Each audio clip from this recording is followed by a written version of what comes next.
Aku Amalina Gardebi, dan hari ini kita akan belajar tentang pentingnya melek angka dalam bisnis. Pernahkah kamu bingung membaca neraca atau menghitung laba rugi bisnismu? Analisis perbandingan laba membantu kamu membandingkan kinerja bisnis antar periode. Net working capital menunjukkan kesehatan likuiditas bisnismu, yaitu aset lancar dikurangi hutang lancar. Dengan memahami ini, kamu akan menjadi pengusaha yang lebih bijak dan melek angka. Halo sahabat, hari ini kita akan belajar tentang neraca dan laba rugi. Siap? Ayo mulai. Neraca atau balance sheet adalah foto kondisi keuangan perusahaan pada tanggal tertentu. Ada aset, kewajiban, dan ekuitas pemilik. Laba rugi menghitung pendapatan dan biaya selama periode tertentu. Laba adalah pendapatan minus biaya. Perbandingannya, neraca adalah posisi keuangan, stok. Sedangkan laba rugi adalah perubahan keuangan, flow, selama periode. Kedua laporan ini saling terhubung dan penting untuk menganalisis kesehatan keuangan perusahaan. Halo teman-teman, hari ini kita akan belajar tentang analisis net working capital dan perbandingannya. Yuk, simak ya.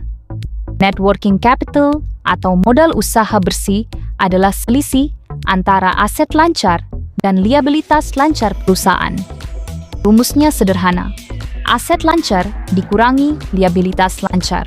Ini menunjukkan kesehatan likuiditas perusahaan.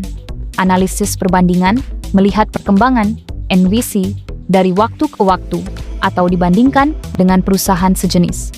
Dengan memahami NWC, kita bisa mengevaluasi kemampuan perusahaan dalam memenuhi kewajiban jangka pendek. Semoga bermanfaat. Analisis bisnis bikin pusing?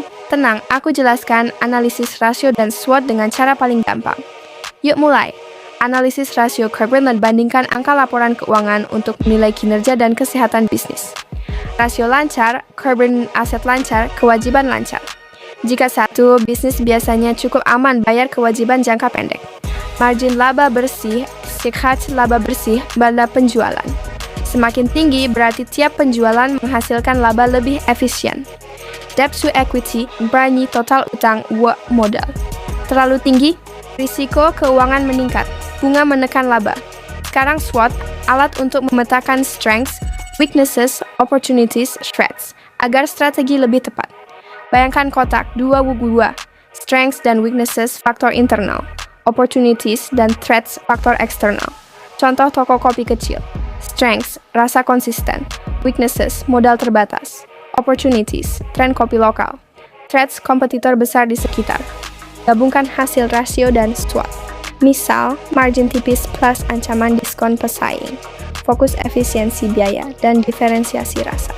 Mulai dari data sederhana, catat rutin, bandingkan tren. Siap? Follow buat materi bisnis seru lainnya. Keuangan bikin pusing, 2 menit, beres. Yuk kita bongkar bareng. Neraca, posisi keuangan pada satu tanggal. Liabilitas plus gross ekuitas. Contoh, aset 200 juta, liabilitas 100 juta, ekuitas 100 juta, seimbang. Laba rugi, pendapatan dikurangi beban. Laba kotor, kode pendapatan, harga pokok. Bandingkan periode atau kompetitor.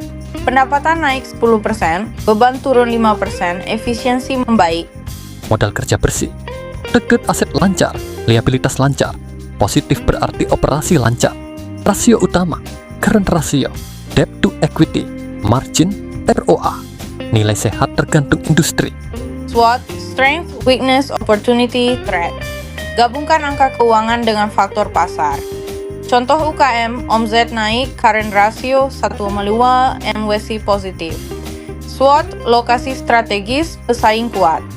Pahami neraca dan laba rugi, ukur rasio, cek NWC, susun SWOT. Simpan dan bagikan,